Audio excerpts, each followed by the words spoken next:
नमस्कार. संदेश यूट्यूबवरती आपल्या सर्वांचं स्वागत. राजकारणामध्ये एक गोष्ट फार महत्त्वाची आहे, ती म्हणजे बदल. काळ, परिस्थिती, समाज आणि राजकीय समीकरण ही सतत बदलत असतात. त्यामुळं कोणत्याही गटाला किंवा नेत्याला काळाबरोबर चालावंच लागतं. काळाबरोबर जर आपण चाललो नाही तर त्या गटाचं नेत्याचं काय खरं असू शकत नाही. मग करमाळा तालुका याला अपवाद कसा असेल? या करमाळा तालुक्याच्या राजकारणात जर आपण इतिहास पाहिला तर गेल्या अनेक दशकापासून या तालुक्यामध्ये मोहिते पाटील आणि जगताप गट हे दोन पारंपरिक गट मानले जातात. आता काळाच्या ओघामध्ये काही काही बदल घडत गेले आणि या बदलाबरोबर या तालुक्यामध्ये बागल गट, शिंदे गट, पाटील गट असे एक नवीन गटाचा प्रवाह सुरू झालेला आहे. या सगळ्या प्रवाहामध्ये बागल गटाचा जो प्रवास आहे हा मात्र लक्षवेधी आहे. कारण हा गट केवळ राजकीय समीकरणातून उभं राहिलेला नाही, तर माजी मंत्री स्वर्गीय दिगंबरराव बागल उर्फ डिगामामा यांच्या कार्यकर्तृत्वातून आणि त्यांनी जी लोकांशी नाळ जोडलेली होती त्यातून हा गट उभा राहिलेला आहे. आता डिगामामांचं जे जीवन आपण पाहिलं तर अतिशय साधं व्यक्तिमत्व होतं. पायजामा, नेहरू शर्ट आणि गळ्यात एक शबनमची पिशवी आणि मित्राची दुचाकी घेऊन त्यांचा सतत प्रवास चालू असायचा. कुणाचंही काम असो आणि ते काम कशा पद्धतीनं करता येईल यासाठी त्यांची धडपड असायची. त्यांची सुरुवात मुळात शेतकरी कामगार पक्षाचे कार्यकर्ते म्हणूनच त्यांची ओळख होती.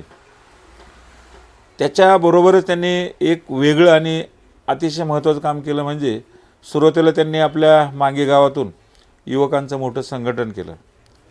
त्या काळामध्ये मांगी गावामध्ये इतकी एकी भक्कम होती की मांगीच्या कुठल्याही साध्या माणसाला करमाळ्यातून कोणी जरी त्रास दिला तरी अख्खी मांगी धावून येत होती. आणि त्यामुळं मांगीकर ही एक विशेष ओळख डिगामामाच्या माध्यमातून झालेली होती. याच संघटन शक्तीच्या बळावरती डिगामामा यांनी सुरुवातीला मांगी ग्रामपंचायतीची निवडणूक बिनविरोध तर झालीच, पण त्यात ते सरपंच म्हणून बिनविरोध निवडले होते. त्यांचा प्रारंभीचा व्यवसाय जर आपण पाहिला तर रेशन दुकान होतं, परंतु समाजाशी असलेली त्यांची बांधिलकी आणि लोकांमधील विश्वास हेच त्यांच्या राजकीय प्रवाहाचं खरं भांडवल आहे. 1990ची विधानसभा निवडणूक ही तशी या तालुक्याला एक वेगळं वळण देणारी ठरली. आणि या निवडणुकीच्या अगोदर माझे आमदार जयवंतराव जगताप आणि दिगंबरराव बागल यांच्यामध्ये एकोप आणण्याचं काम आणि शेकापकडून राजकीय प्रवाहामध्ये काँग्रेसकडे आणण्याचं काम विलासरावजी घुमरे सर यांनी केलं. आणि जगताप आणि बागल हे 1990च्या विधानसभा निवडणुकीपूर्वी एकत्र आले. या निवडणुकीमध्ये विलासराव घुमरे यांनी जयवंतराव जगताप यांना अपक्ष उमेदवारी निवडणुकीच्या रिंगणामध्ये उतरवलं होतं. या निवडणुकीचं नियोजन, खर्च, प्रचाराची जबाबदारी सर्व काही घुमरे सरांनी सांभाळली. आणि विशेष म्हणजे त्यांच्या ह्या सर्व प्रयत्नाला यश आलं आणि जयवंतराव जगताप हे त्यावेळेला तत्कालीन आमदार असणारे रावसाहेब पाटील यांना पराभूत करून सहज विजयी झालेले होते. त्यानंतर 1992च्या जिल्हा परिषद पंचायत समितीच्या निवडणुका जाहीर झाल्या आणि या निवडणुकामध्ये घुमरे सरांच्या माध्यमातून म्हणा किंवा जगताप यांच्याबरोबरचे असणारे संबंध याच्यातून डिगामामांना रायगाव गटातून उमेदवारी मिळाली. ते सहज निवडून आले आणि निवडून आल्यानंतर या जगताप गटाच्या माध्यमातून पंचायत समितीचे ते सभापतीसुद्धा झाले. आता काही कालावधीनंतर जयवंतराव जगताप आणि डिगामामा हे खरं तर म्हणजे एक संघ होते, पण काही 1 वर्ष 1.5 वर्षामध्ये त्यांच्यामध्ये वैचारिक मतभेद झाले आणि तिथूनच त्यांच्या राजकीय नव्या वळणाला प्रारंभ झाला. याच काळात मोहिते पाटील जो गट होता या गटाचं लक्ष डिगामामाकडे गेलं आणि त्यांनी डिगामामाला आपल्याबरोबर घेतलं आणि मोहिते पाटील व डिगामामा हे एकत्र आले. त्यानंतर म्हणजे 1995ची जी विधानसभा निवडणूक झाली या निवडणुकीमध्ये मोहिते पाटील समर्थक म्हणून डिगामामांनी अपक्ष निवडणूक लढवली. त्यावेळी जयवंतराव जगताप आणि डिगामामा या दोघांचीच लढत झाली आणि या लढतीमध्ये डिगामामा हे सहजरित्या निवडून आले. त्यावेळेला विशेष म्हणजे काँग्रेसची सत्ता गेली आणि 1995ला भाजप शिवसेना युतीचं सरकार आलं. या सरकारला सरकार टिकवण्यासाठी, स्थैर्य मिळवण्यासाठी काही अपक्षांची गरज होती आणि या काही अपक्षांचा ग्रुप एकत्र केला आणि त्याच्यात नेतृत्वसुद्धा डिगामामांनी केलेलं होतं. आणि त्यामुळं या सरकारमध्ये डिगामामांना खऱ्या अर्थानं चांगल्या पद्धतीचं म्हणजे त्यांचं स्वतःचं जे काही जोमदारपणा होता तो या सरकारमध्ये त्यांनी मिळवलेला होता. त्यांचं वजन होतं आणि त्यामुळं त्यांनी या तालुक्यामध्ये अनेक विकास कामं करायला सुरुवात केली. आणि ही कामं करताना तालुक्यातील कार्यकर्त्याबरोबरच अगदी स्थानिक मतदाराशी त्यांचा संवाद साधणं, गावोगावी भेटी देणं, सुखदुःखात सहभागी होणं आणि जिव्हाळ्याची त्यांनी या ठिकाणी कार्यकर्त्यांबरोबर आपले संबंध वाढवले आणि गावागावात डिगामामा हे लोकप्रिय झाले. त्याच वेळेला बागलगट हा एक नावारूपाला आला. 1990च्या विधानसभा निवडणुकीत डिगामामा निवडून आले, परंतु त्यांचं मताधिक्य कमी झालं. अवघ्या 681 मतांनी त्यांना हा जो मिळालेला विजय होता तो त्यांच्या जिव्हारी लागला. पण त्यानं काही फारसं बिघडलं नाही. डिगामामा आमदारच झाले आणि एवढंच नाही तर त्यानंतर त्या 5 वर्षामध्ये 2 वेळा सरकार म्हणजे बदललं. दोन्ही वेळेला डिगामामांना सामाजिक राज्य न्यायमंत्री म्हणून त्यांना मंत्रिपदाची संधी मिळाली. आणि त्यानंतर पुन्हा 2004ला जी विधानसभेची निवडणूक झाली त्या निवडणुकीमध्ये मात्र त्यावेळेला जयवंतराव जगताप यांनी डिगामामा यांना पराभूत केलं आणि तिथं जरा गडबड गोंधळ झाला.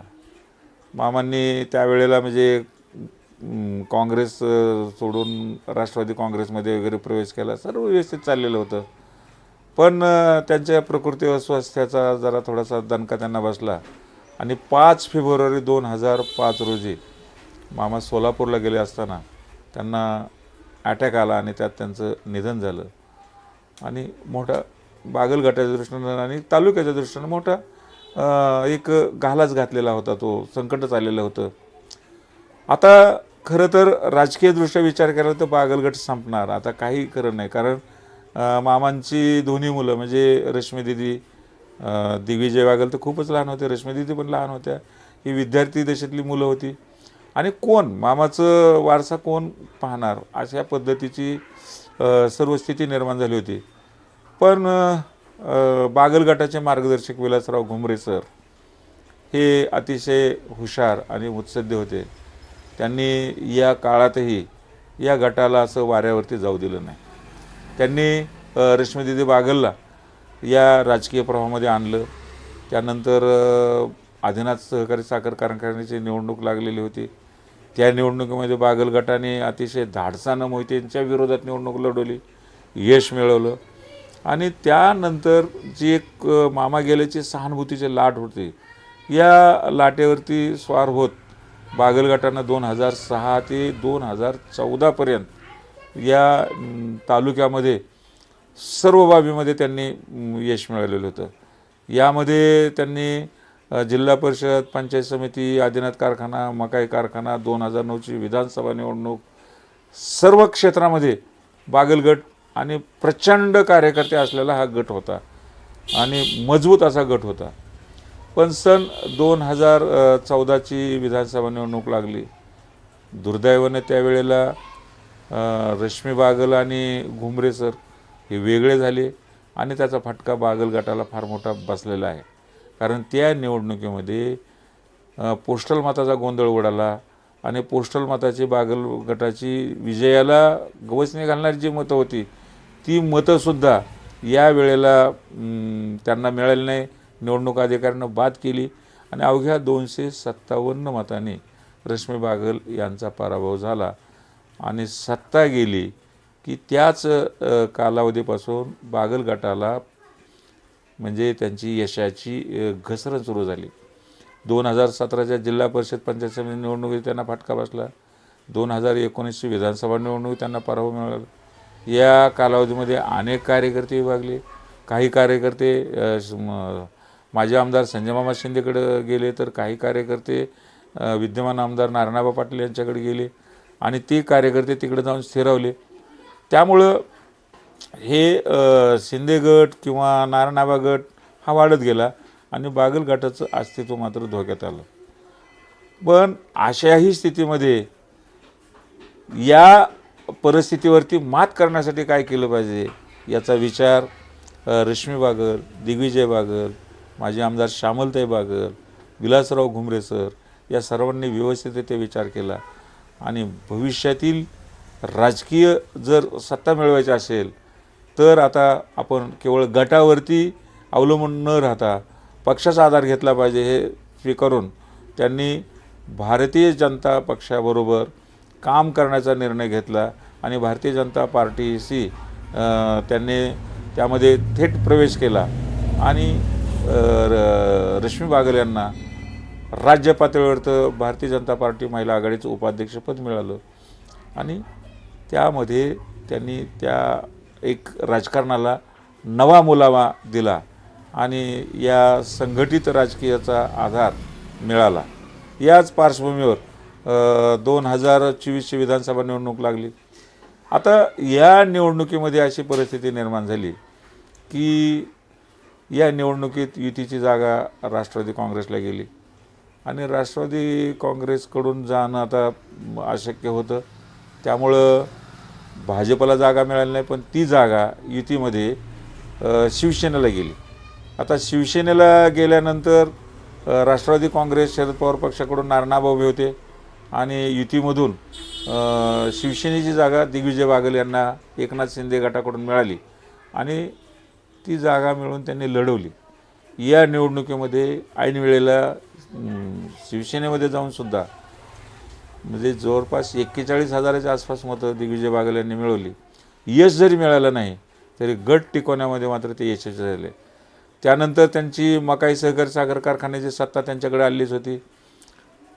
सत्ता असूनही त्यामध्ये आर्थिक अडचणी खूप होत्या. पण भाजपमध्ये गेल्यानंतर सरकारनं त्यांना मोठ्या स्वरूपाचं कर्ज दिलं. त्यामुळं मकाईची फार मोठी आर्थिक समस्या तर संपली.